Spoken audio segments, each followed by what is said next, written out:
거꾸로 읽는 성경 강해. 오늘은 묵시록 21장 9절부터 22장 5절까지의 말씀입니다. 본문이 길기 때문에 제가 다 읽지는 않겠습니다.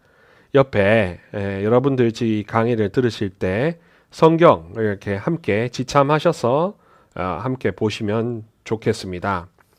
제가 본문에 대한 일일이 그것을 이야기하기보다 한 구간 한 구간을 이렇게 정해서 매일 30분 정도의 얼개, 구조, 의미, 이 부분이 차지하는 성경 안에서 우리 교회 안에서 차지하는 의미 이런 거에 대해서 개괄적으로 소개해 드리는 거니까요. 하나하나의 문장의 어떤 뜻 이런 것들은 이렇게 좀 생략하도록 하겠습니다. 오늘 이렇게 말씀드릴 21장 9절부터 22장 5절까지는 본문에 보시면 새 예루살렘이라고 되어 있습니다. 참고로 여러분들께 좀 알려드릴 게 뭐냐 하면 이 우리 성경 안에 번역하면서 파란색 볼딕으로 제목을 붙인 것은 원래 성경에 있는 제목이 아니라 사목적인 배려 차원에서 이렇게 갖다가 붙인 거다. 원래 그리스어와 히브리어에는 제목이 없다는 거 잊지 마시기 바랍니다. 번역하면서 번역본상에서 사목적인 배려와 사목적인 이유로 이 주제, 핵심 주제를 이렇게 소제목으로 만들어 놓은 게 바로 파란색 제목이다라는 거 참조하시고요. 그래서 파란색 제목으로 나오는 게 새 예루살렘에 대한 이야기입니다. 그러니까 21장 9절부터 22장 5절까지는 천상 예루살렘에 대한 이야기다라는 것을 이해하시면 되겠습니다. 여기서 제가 세 가지 질문을 던지고 싶습니다. 첫 번째는 왜 예루살렘이 중요하고 또 왜 성전이 중요한가 하는 것이고요. 두 번째로는 왜 새로운 예루살렘인가? 그리고 세 번째는 이 본문 안에 있는 나타난 구조에 대해서 설명해 드리도록 하겠습니다. 우선 첫 번째로 왜 예루살렘이 중요한가? 라는 거 이야기해 드립니다. 성전은 어떤 차원에서 중요한가? 말씀드리자면요. 성전은 하느님을 향한 건축물이자 거기에 또 들어가기 위해서는 여러 복식도 차려야 되고 그 안에 하느님이 계신다는 믿음 때문에 하나의 문화여 이스라엘 민족의 문화의 핵심 요소가 되었던 것입니다. 그래서 문화의 핵심 본산이었고 성전을 빼고는 이스라엘 민족을 논할 수 없다. 그리고 성전이 어디에 있느냐? 수도인 예루살렘에 있기 때문에 예루살렘에 있는 것이기 때문에 거기서 성전을 빼고 이야기할 수 없다라는 이야기를 드립니다. 우선 그래서 예루살렘 수도 성전 하느님의 현존 하느님이 함께하심 민족 안에 이 지상에 하느님이 함께하심 그런 것이 굉장히 중요한 것이지요. 네, 그래서 그렇고요. 두 번째로는 왜 새 예루살렘이라고 이야기하는가 하는 것은 바로 에ze키엘 연서에서 나오듯이 뭔가 과거의 예루살렘이 도성으로 책정되었던 그 의미에서 이제 새롭게 회복되는 한때 유배를 갔다가 원래 이스라엘이 민족의 수도의 역할을 못했다가 회복되어서 새로운 도성이 된다는 것이지요. 그러니까 그런 차원에서는 새 예루살렘 이야기를 하게 되는 겁니다.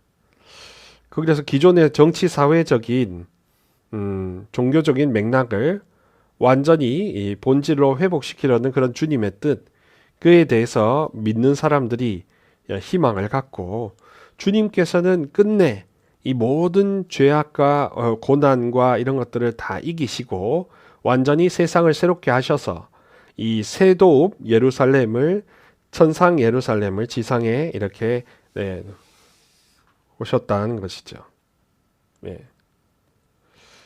그래서 지상의 새도읍 예루살렘을 세우시고자 하시는 게 바로 큰 특징인 것입니다. 하늘에서와 같이 땅에서도 이루어지소서라고 우리가 기도할 때 그 기도의 특징도 결국 하늘 천상에 이미 하느님께서 구상하신 예루살렘의 모습이 그대로 지상에 다시 구현되는 것을 두고 새 예루살렘이라고 하는 것이죠. 그러니까 그분의 도성, 그분이 수도로 삼으신 도시, 영원한 도시, 그런 차원에서 새 예루살렘이라고 표현합니다. 그리고 예루샬라임 할 때 예루샬라임이라는 그 예루살렘이라는 말 안에도 주님께서 함께 하시는 도시, 평화가 함께 하시는 도시, 그런 차원의 이름이 그런 이름이 구원의 도시라는 뜻이 있습니다. 이 예루살렘이라는 그 뜻이 있습니다. 강의에 좀 집중해 주시면 좋겠습니다. 자, 그래서 오늘 알려드리는 21장 9절부터 22장 5절까지의 말씀을 네 가지 그 분절로 이렇게 그룹으로 나눌 수가 있다는 겁니다. 우선 첫 번째로는 21장 9절부터 14절까지 말씀이 첫 번째 덩어리고요. 그분 두 번째 덩어리는 21장 15절부터 21절까지 두 번째 덩어리고요. 세 번째는 21장 22절부터 27절까지 세 번째 덩어리고요. 네 번째는 마지막 22장 1절부터 5절까지의 덩어리입니다. 자, 그렇게 돼서 이 네 가지 구분으로 되어 있습니다. 21장 9절부터 22장 5절까지는 천상 예루살렘, 새 예루살렘이라고 하는데, 자, 이것을 두고 새하늘 새 땅 이야기하고 신천지의 모습이 이렇다고 하면서 글자 그대로만 상징적인 의미라 교훈적이나 전례적인 의미보다는 글자 그대로 이렇다, 그리고 이것을 이 땅에 그대로 실현하려고 하는 그런 사이비들이 굉장히 많습니다. 그래서 좀 조심해야 한다는 점 미리 말씀드리고요. 각 단위별로의 의미를 설명드리면 이렇습니다. 먼저 21장 9절부터 14절 보면은요, 마지막 일곱 재앙이 가득 담긴 일곱 대접을 가진 일곱 천사가 하는 가운데 하나가 나타났다 하면서 일곱이라는 숫자가 나타납니다. 어떤 완전수에 가깝죠. 삼위일체와 동서남북, 하느님이 다스리시는 온 세상을 뜻하는 차원에서 7이라는 숫자를 상징적으로 이야기합니다. 그래서 거기에서는 빛, 그리고 관문, 새로운 예루살렘을 들어가는 관문, 또 예루살렘을 새롭게 세우시는데 그 새 예루살렘의 도성이 이렇게 저렇게 기초해 있다라는 표현들을 많이 하고 있습니다. 12지파의 성문이 있다는 의미는 에제키엘 예언서 48장 30절부터 34절에 나오는 내용을 이렇게 반영했던 것으로 봅니다. 이 성경은 그런 게 있습니다. 상호 지식의 연관성이 굉장히 큰 책입니다. 그러니까 시편을 이해하려면 신명기를 알아야 되고요. 또 마태복음을 알려면 또 다른 구약을 알아야 되고, 이런 식으로 책과 책의 연관성이 굉장히 많은 그런 책입니다. 그래서 성경을 읽을 때의 요령 중에 하나가 멈추지 말고 꾸준히 이렇게 거침없이 쭉 읽어 나가다 보면은 내가 몰랐던 부분이 뒤나 앞에서 이렇게 서로 비추고 있기 때문에 잘 알 수 있는 그런 연관성이 많은 책이라는 점을 꼭 기억하시면 좋겠습니다. 그래서 성경을 계속 통독하는 것도 잘 이해하지 못하셨어도 계속 통독하면서 나아가는 것도 큰 특징이 되겠죠. 자, 그래서 이 도성이 이제 이 예루살렘이라는 도성이 이스라엘 민족의 핵심 수도이고 하느님이 거하시는 성전이 위치해 있는 동네이기 때문에 이 예루살렘이라는 평화의 도시, 평화의 샬롬이라는 평화, 예루 하는 평화의 도시, City of Peace, 평화가 머무는 도시라는 게 예루살렘이라는 히브리어의 뜻이거든요. 평화의 도시, 하느님이 함께 하시는 도시, 그 성읍, 영원한 도시, 이게 예루살렘인데 그 이스라엘 민족과 굉장히 연관이 깊다는 것을 의미하고자 새 예루살렘은 이렇다라고 순수하게 요한계시록을 쓴 저자가 기록한 사람이 이걸 보여주고 있습니다. 그래서 뭐 예루살렘이 새 거룩한 도성 예루살렘 하면서 예루살렘 중심적으로 굉장히 모든 것들을 다 펼쳐내고 있죠. 그리고 21장 15절부터 21절까지의 말씀 안에는 새 예루살렘, 그 천상 예루살렘의 규모가 얼마인가 이거를 구체적인 수치를 그 도량형을 써가면서 제시하고 있습니다. 일단은 거대한 도시에 해당이 된다는 것을 확실히 알 수 있습니다. 21장 15절부터 16절, 17절 이렇게 보면요. 굉장히 큽니다. 여기 보면 21장 16절에 보면 길이와 너비와 높이가 똑같이 12,000 스타디온이었습니다. 라고 규모를 이야기해 줍니다. 그러니까 정육면체의 거대한 도시로서 12,000 스타디온이라고 합니다. 이 스타디온은 우리가 경기장을 이야기하는 스타디움, 도쿄 올림픽 스타디움 할 때 그 스타디움 하고 똑같은데요. 스타디움이라는 것은 이 직선주로가 고대 그리스도 때는 단거리 달리기 직선주로가 약 190m 정도인 거리에 이 경기장을 스타디온이라고 했답니다. 그래서 직선 달리기 구간 한 스타디온은 약 190m에 해당이 되고, 그러니까 12,000 스타디온은 약 2,200km의 가로 세로 높이가 되어 있는 이 땅이죠. 그러니까 우리나라가 서울에서 부산까지 400km라고 하는데 이것의 5배. 그러니까 뭐 시베리아 같은 엄청난 큰 그 규모를 갖고 있는 그 정도 이상의 이렇게 직육면체 성읍이 천상 예루살렘이더라. 그러니까 엄청나게 큰 성읍이더라는 것을 보여주고 있습니다. 또 여기 21장 17절에는 성벽의 높이를 보니까 144 페키스였는데 1 페키스가 약 46cm라고 합니다. 그러니까 144 페키스는 약 66m, 67m 정도 높이라는 거죠. 그러니까 굉장히 크고 아주 성곽이 높이 쌓여 있는 엄청난 도성이라는 것을 상징적으로 보여주고 있습니다. 새 예루살렘, 천상 예루살렘, 하느님의 보좌가 있는 그 성읍으로 들어가려면 크고 높고 아주 화려한 그 성벽을 지나야 된다. 이 거대한 도성 자체가 이제 하느님이 계시는 곳이기 때문에 성곽 자체가, 도시 자체가 하나의 하느님의 거소가 되는 것입니다. 도성 안에 도시 안에 또 다른 성전이 있지 않다라는 그런 뜻이 되겠죠. 주님께서 그 도성에 계심으로 그 자체 모든 곳이 신성하고 거룩한 곳이 된 겁니다. 어떻게 보면 이런 표현들이 문학적, 상징적으로 약간 과장법에 해당이 되기도 하지만 그만큼 거룩함을 강조하고 또 천상 예루살렘이 하느님이 현존하시는 거하시는 곳으로, 그분의 옥좌와 보좌가 있는 곳으로 굉장히 거룩한 곳이다 라는 것을 강조하기 위해서 이런 과장법도 상징적으로 허용하고 있습니다. 그래서 나중에 이제 하느님 나라의 도래, 세상 종말이란 것은 이 거대한 하느님의 이 보좌와 이 도성이 이 지상으로 그대로 임한다는 그런 의미, 그런 차원에서 새하늘 새 땅을 이야기하죠.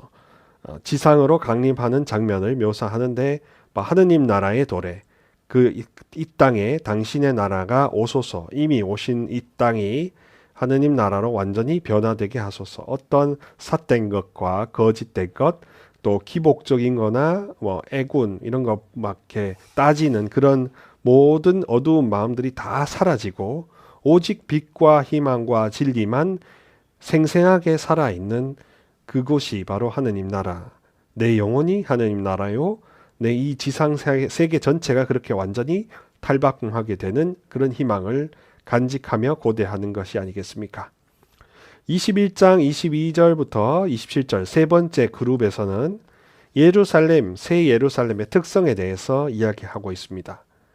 로마 제국과 로마 황제에게 굉장히 핍박받던 시대에 이 책이 쓰여져 있기 때문에, 그렇기 때문에 거룩한 것과 세속적인 것, 더러운 것과 정결한 것을 굉장히 구분해서 쓰고 있습니다.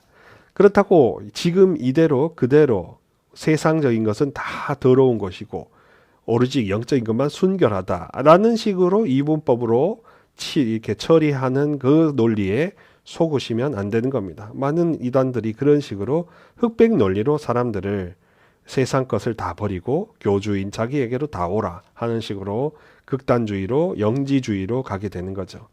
근데 그런 차원의 의미는 아닌 겁니다. 다만 우리가 어느 것을 더 우선시해야 하느냐의 차원에서 로마 황제 세속 군주 세상의 힘보다 영적인 것을 더 본질로 삼아야 한다는 것을 이야기해 주고자 새 예루살렘의 특징들에 대해서 이야기해 주고 있습니다. 12성문이 있고 진주로 장식되어 있고 그 안에는 전능하신 하느님과 어린 양의 보좌가 있고 이런 식으로 설명하는 이 묘사는 결국 세상의 그 어떤 것보다도 하느님이 계시는 새 예루살렘의 그 영롱한 아름다움을 우리가 미리 찬탄함으로써 영적인 세계, 하느님 나라를 더 본질로 삼으라는 그런 격려에 해당이 된다고 보면 되겠습니다.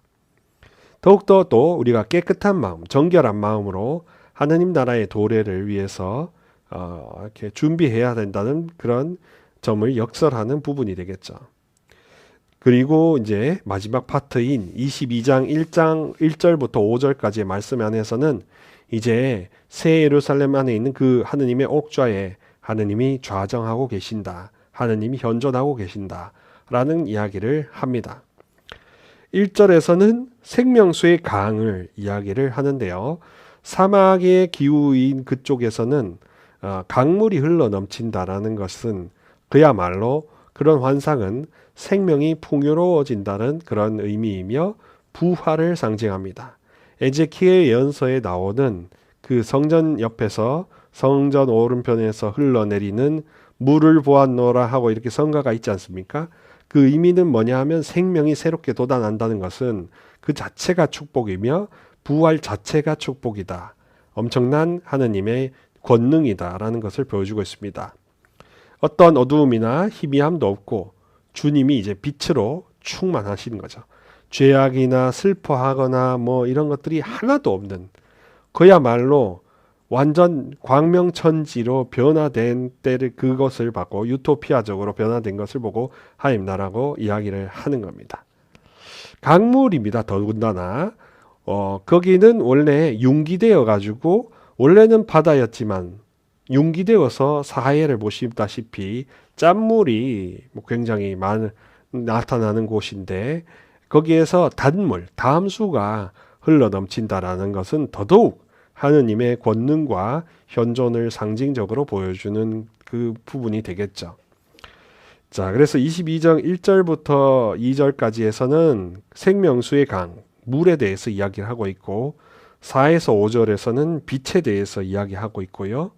그리고 3절 그곳에는 더 이상 하느님의 저주를 받는 것이 없을 것입니다 라고 하면서 새 예루살렘에서는 천상 예루살렘은 저주도 없고 또 뭔가 빚지는 것도 없고 아무것도 필요하지 않다.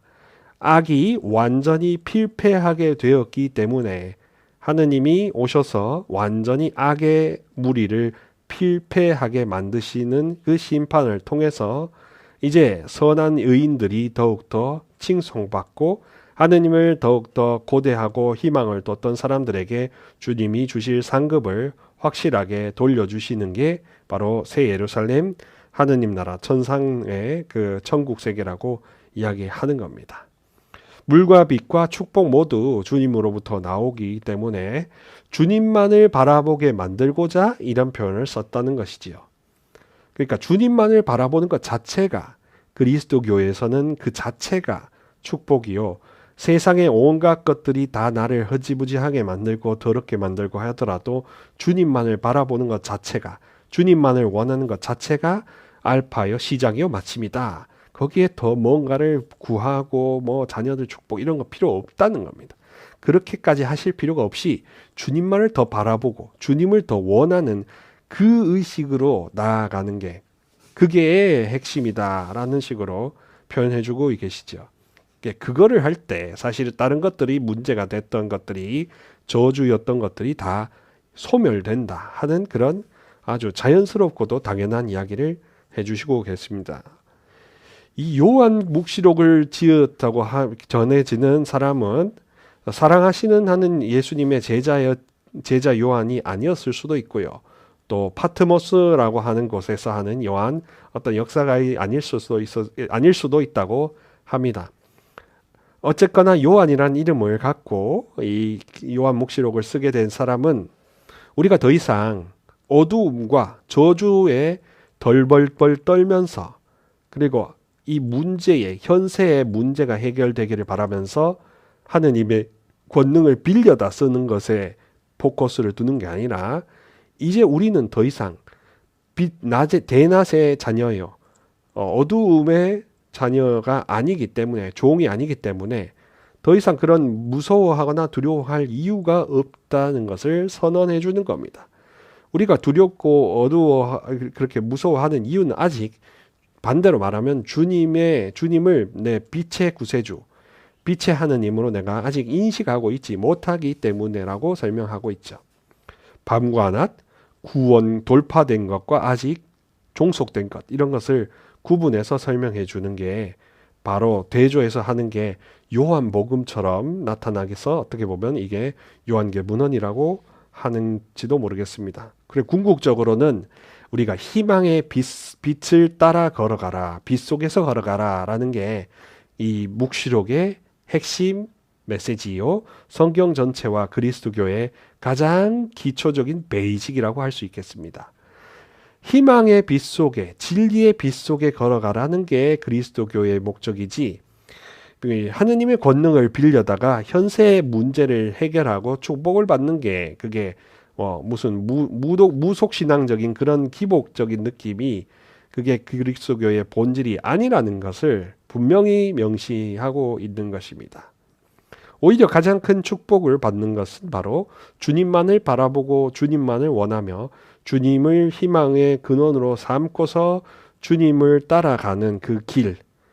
이 언젠가는 끝에 가서는 나를 그렇게 괴롭히고 어둡게 만들었던 그 저주를 다 필패시키시리라는 그 구원의 희망, 돌파의 희망을 간직하면서 지금 그냥 이대로 걸어가라, 계속 전진하라 하는 것이지요. 굴복하거나 포기하지 않는 게 큰 축복 아니겠습니까? 그래서 예수님께서는 진리와 희망의 빛을 이 어두컴컴한 이 지상세계에 비추어 주시고자 천상 예루살렘에서 기꺼이 가난하고 겸손하게도 육화하셔서 오셨다는 게 바로 그리스도교의 가장 큰 은혜라고 표현하는 겁니다. 다른 사상이나 다른 종교에 휘둘리지 않아야 되는 이유는 바로 빛이요 근원이신 분이 직접 우리에게 희망의 빛을 주시고자 진리의 빛을 주시고자 그렇게 가난하고 겸손하게 이 땅에 오셔서 마구간에 내려오셨다라는 그 엄청난 겸손을 우리가 깨닫는다면 신을 모시되 가장 높은 신을 모시는데 가장 우리와 가까이 계시는 신이다. 하느님이시다. 라는 것이 그 자체가 우리에게 주는 엄청난 축복이라는 것을 깨달아야 되지 않겠습니까? 그저 문제나 해결받고 어떤 응답을 받고 또 뭐 이렇게 여러분 어떤 경우에는 혹자는 내세의 문제를 풀기 위해 지금 성당이나 어디서 뭐 미사의 물을 많이 드려야 돼서 연미사를 뭐 보면은 평생 뭐 해준다 이런 장사 같은 그런 경우를 종종 접하게 되는데 그런 데 대해서도 결코 속지 않아야 될 것입니다. 결국에는 이 세상이 원천적으로 가져다 드는 선과 악의 혼재 속에서 나타나는 온갖 더러움과 어두움을 주님 스스로가 극복하는 길을 보여주시고자 당신을 따라오면 그것이 이미 극복되며 당신을 따라오면 원래 천상 예루살렘에서 그토록 영예롭고 영광스럽고 평화 넘치는 그곳으로 원래 우리를 인도하시고자 하셨던 그 아버지의 사랑 본뜻을 우리가 캐치할 수 있다 하는 그런 말씀을 주시는 거죠. 구원은 하느님께로 더 가까이 가는 갈므로써 다가감으로써 주님이 우리에게 주시는 그 엄청난 무게, 축복 아니겠습니까? 우리의 무지의 먹구름을 쫓아내시기 위해, 그렇게 희망의 빛을 비춰주시기 위해 주님이 오셨다라는 게 요한묵시록에서도 나타나는 특징인 것입니다. 그래서 어제 말씀드렸던 것처럼 마지막 결론에는 그렇게 주님이 세상의 모든 죄악들을 다 심판하셔서 빛의 사람들과 어두움의 사람들을 완전히 분별하셔서 갈라놓으실 거라는 그 희망 때문에 지금 우리는 이 현세의 문제에 너무 애착하지 않을 수 있는 그런 종말론적으로 건강한 사람이 될 수가 있는 것이죠.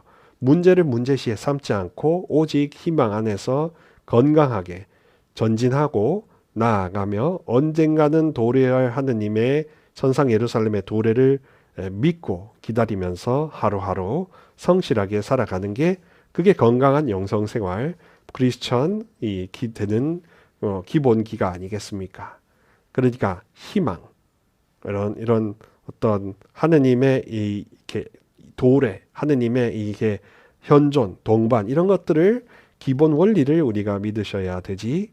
그분이 그것은 그냥 들었으니까 아는 거고, 뭐 그냥 그래 그거 말고 당면한 불덩이를 꺼달라고 하는 것은 뭐 그것은 여러분들이 조금 더 발상을 전환시키실 필요가 있겠다라는 차원으로 말씀을 좀 권해드립니다.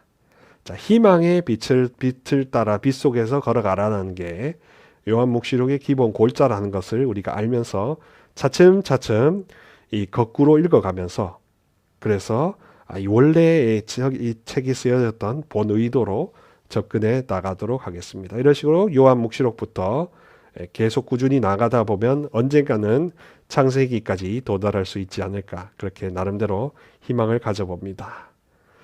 함께 해주신 분들 감사드리고요. 오늘 이렇게 해서 21장 9절부터 22장 5절까지의 묵시록 강해를 좀 해드려 봤습니다. 여러 가지 좀 전문적이라서 어려울 수도 있지만 자주 좀 들어보시면서 이런 책은 이런 의미에서 읽어야 되겠구나 하는 힌트를 드리는 게 이 시간의 목적이니까요. 성경을 자주 접하시면서 성경의 본 맛을 꼭 체험하시기 바랍니다. 나중에 이 어느 순간에는 제가 이렇게 했던 요 클립들을 다 모아서 이렇게 또 연속해서 보실 수 있도록 또 이렇게 편집해서 나중에 또 업로드 해드리도록 하겠습니다. 매 월화수목금 이 묵주기도 후에는 이렇게 성경에 대한 거꾸로 읽는 성경 강해를 할 거고요. 그 다음에 주일에 칠라묵주기도 후에는 프란스칸 주제에 맞는 그런 영성적인 가르침들을 전해드리도록 할 테니까 많이 배워 가시면 좋겠습니다. 그리고 여러분들이 기도하시는 것에서 좀 더 자유롭고 좀 더 편안하며 이렇게 여러분들 문제에서 이렇게 넘어서서 더 큰 시선으로 오히려 보실 수 있도록 하면 그런 쪽으로 안내할 테니까 좀 본질로 더 다가가시면 좋겠습니다. 저도 물론 여러분들의 문제에 대한 기복적인 축복을 할 수 있지만 그렇게 하는 사제들이 꽤 많기 때문에 오히려 반대 방향으로 본질적인 이야기들을 더 많이 해야 할 의무를 저는 예언자처럼 느끼기 때문에 본질적인 이야기들을 많이 해드리고 정통적인 이야기들을 더 심도 있게 전문적이지만 다루도록 하겠습니다. 그러니까 저희 채널은 앞으로 이렇게 나가게 된다는 것을 꼭 기억하시면 좋겠습니다. 자, 희망의 빛 속에서 걸어가시고요. 늘 주님 안에 함께 하시는 삶. 그것이 본질적이고 주님을 더욱더 바라보며 문제에 내가 시선이 갇혀져 있으면 다시금 하느님을 예수님이 함께 하신다. 예수님이 함께 하신다. 라는 식으로 기초 원리로 되돌아가는 훈련 많이 해보시면 좋겠습니다.